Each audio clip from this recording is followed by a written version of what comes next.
Voter card আছে? আমার voter card নেই, এর বাবার আছে।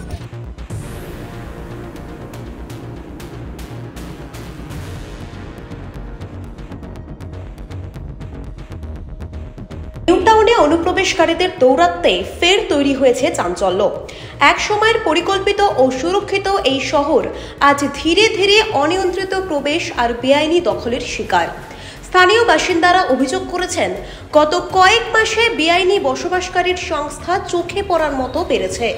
শুধু খোলা জমি নয়, বিভিন্ন নির্মীয়মান প্রকল্পেও দেখা যাচ্ছে অপরিচিতদের আনাগোনা। ফলে প্রশ্ন উঠছে, নিউ টাউনের নিরাপত্তা ব্যবস্থা কি আদৌ যথেষ্ট? এলাকায় বেড়ে চলা অচেনা মুখ আর অজানা গতিবিধিতে আতঙ্কিত সাধারণ মানুষ। বহু বাসিন্দা ইতিমধ্যেই প্রশাসনের দৃষ্টি আকর্ষণ করেছেন, কিন্তু প্রশাসনের কার্যকর ব্যবস্থা এখনো চোখে পড়েনি বলে দাবি একাংশের। এখান থেকেই কি পড়াশোনা করেছেন? বিয়েও কি এখান থেকেই হয়েছে? না, আমাদের বিয়ে হয়েছে বাড়িতে, ডায়মন্ড হারবার।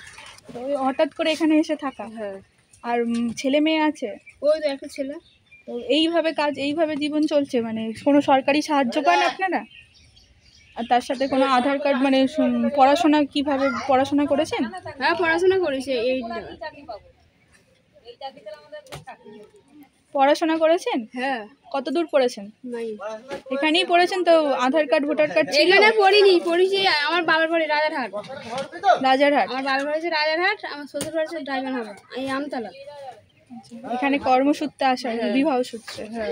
এখানেই তাহলে থাকার কি ভবিষ্যতে এখানেই থাকার? না, বাচ্চাদের যে চলে যাবে। আবার কোথায় যাবেন? বাড়ি যাবো। এইভাবেই কর্ম করেন? থাকছো এখানে তো বৈধ কিছু নিশ্চয়ই আছে, পাও সাহায্য? তো সেখান থেকে সেরকম সাহায্য করে, না করার মতো। কীরকম সাহায্য করে সরকারি? আরে এই যেরকম মানে কাউকে বাড়ি দিয়েছে, কাউকে ঘর দিয়েছে, স্কুল আগে প্রথমে একদম স্কুল ছেড়ে দিয়েছে। কত দূর পড়েছে? আমি সেখানে অব্দি করে ছেড়ে দিয়েছি। অনেকটাই তো পড়াশোনা করেছে। তো মাধ্যমিক দিলে একটা কিছু কাজ করতে পারতো তো, সরকারের কোথাও প্রশাসনের কাছে সাহায্যের জন্য যাওনি? আর বন্ধুদের পাল্লায় পরে স্কুল ছেড়ে দিয়েছে, আর কি বলবো। সরকারি এমনি কাগজপত্র, স্কুলে যে ভর্তি হয়েছিল আধার কার্ড ভোটার কার্ড ছিল? বাড়ি তো আছে এখানে, আমাদের বাড়ি কোথায়? আমাদের বাড়ি রামনগর আমতলা।